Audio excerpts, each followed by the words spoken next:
Welcome back. We recently tested the Motiv Forged Flare, the Storm Proton Physics, and then now the 900 Global Reality.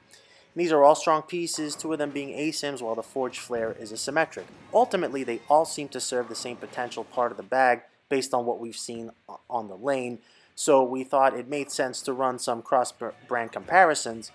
Today we look at the Reality versus the Forged Flare.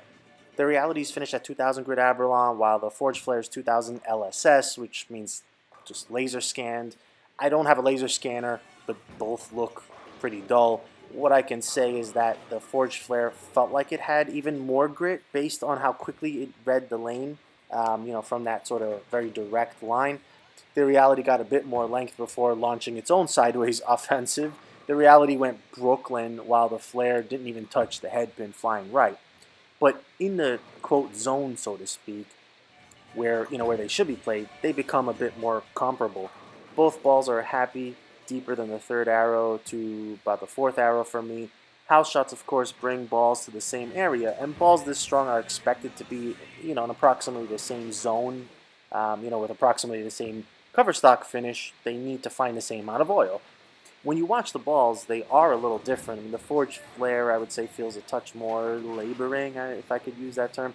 I mean, maybe it's the colors, but when you watch carefully as the ball is going through the pins, similar shots between both balls are carrying, but sometimes the Flare has a little bit of deflection, through the pins. Obviously, the crucial variable is the bowler, and to my own eye, I feel just a smidge more comfortable with the Reality versus the Forged Flare if I had to choose a ball in the slot. While I felt very good throwing both balls from deep, the small nuance of how both balls were going through the pins from that deep seemed to have me lean towards the Reality. And here's a quick comparison between the two balls as a two-hander. And honestly, both balls are too strong, like I mentioned, for my rev-dominant two-hand style since I only have average speed. Both force me to feel like I really have to chuck them down lane to hold. Both balls do look good from near the fifth arrow. I would say balls look better with a higher rev rate in general, so that's always fun. I would need to get a bit more comfortable, not only as a two-hander, but from the fifth arrow, which is probably a total rarity for lefties.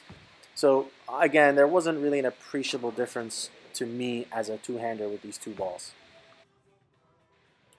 Thanks for watching. Hope you enjoyed the comparison and hope we can bring you more in the future.